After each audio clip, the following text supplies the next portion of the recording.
অখিল গগৈৰ বিৰুদ্ধে প্ৰাৰ্থী ঘোষণা কৰাৰ আগতে অখিল গগৈ ক'ত উঠিব এইটো জানিব লাগিব। বহুতে কৈ আছে এবাৰ অখিল গগৈ ধুবুৰীৰ ফালেহে উঠিব বুলি। গতিকে তেওঁ যেতিয়ালৈকে ক'ত উঠিব নকয় আমি প্ৰাৰ্থী কেনেকৈ দিম?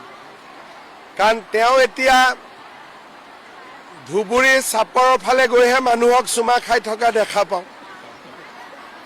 তেওঁকতো কালি গোটেইবিলাকে শিৱসাগৰত চুমা বাবা বুলিয়ে কৈ আছে।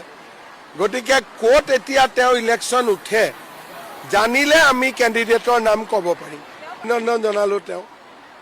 তেওঁ টপত থাকিলে তেওঁ জিকিব। কিন্তু কালি মই মহিলাৰ মিটিংখন দেখি মোৰতো নালাগিলে তেওঁ টপত আছে বুলি। অখিল গগৈৰ বিৰুদ্ধে প্ৰাৰ্থী ঘোষণা কৰাৰ আগতে অখিল গগৈ ক'ত উঠিব এইটো জানিব লাগিব।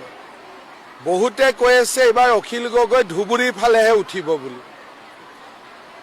গতিকে তেওঁ যেতিয়ালৈকে ক'ত উঠিব নকয় আমি প্ৰাৰ্থী কেনেকৈ দিম? কাৰণ তেওঁ এতিয়া ধুবুৰীৰ চাপৰৰ ফালে গৈহে মানুহক চুমা খাই থকা দেখা পাওঁ। তেওঁকতো কালি গোটেইবিলাকে শিৱসাগৰত চুমা বাবা বুলিয়ে কৈ আছে। গতিকে ক'ত এতিয়া তেওঁ ইলেকশ্যন উঠে জানিলে আমি কেণ্ডিডেটৰ নাম ক'ব পাৰিম। অভিনন্দন জনালোঁ।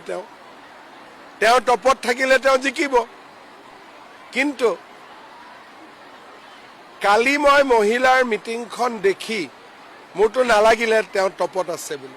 অখিল গগৈৰ বিৰুদ্ধে প্ৰাৰ্থী ঘোষণা কৰাৰ আগতে অখিল গগৈ ক'ত উঠিব এইটো জানিব লাগিব। বহুতে কৈ আছে এবাৰ অখিল গগৈ ধুবুৰীৰ ফালেহে উঠিব বুলি। গতিকে তেওঁ যেতিয়ালৈকে ক'ত উঠিব নকয় আমি প্ৰাৰ্থী কেনেকৈ দিম? কাৰণ তেওঁ এতিয়া ধুবুৰীৰ চাপৰৰ ফালে গৈহে মানুহক চুমা খাই থকা দেখা পাওঁ। তেওঁকতো কালি গোটেইবিলাকে শিৱসাগৰত চুমা বাবা বুলিয়ে কৈ আছে।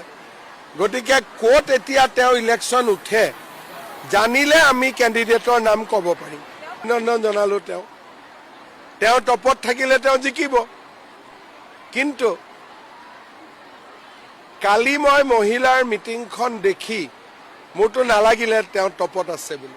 অখিল গগৈৰ বিৰুদ্ধে প্ৰাৰ্থী ঘোষণা কৰাৰ আগতে অখিল গগৈ ক'ত উঠিব এইটো জানিব লাগিব। বহুতে কৈ আছে এবাৰ অখিল গগৈ ধুবুৰীৰ ফালেহে উঠিব বুলি। গতিকে তেওঁ যেতিয়ালৈকে ক'ত উঠিব নকয় আমি প্ৰাৰ্থী কেনেকৈ দিম? কাৰণ তেওঁ এতিয়া ধুবুৰীৰ চাপৰৰ ফালে গৈহে মানুহক চুমা খাই থকা দেখা পাওঁ।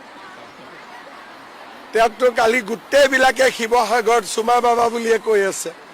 গতিকে ক'ত এতিয়া তেওঁ ইলেকশ্যন উঠে জানিলে আমি কেণ্ডিডেটৰ নাম ক'ব পাৰিম। অভিনন্দন জনালোঁ। তেওঁ টপত থাকিলে তেওঁ জিকিব। কিন্তু কালি মই মহিলাৰ মিটিংখন দেখি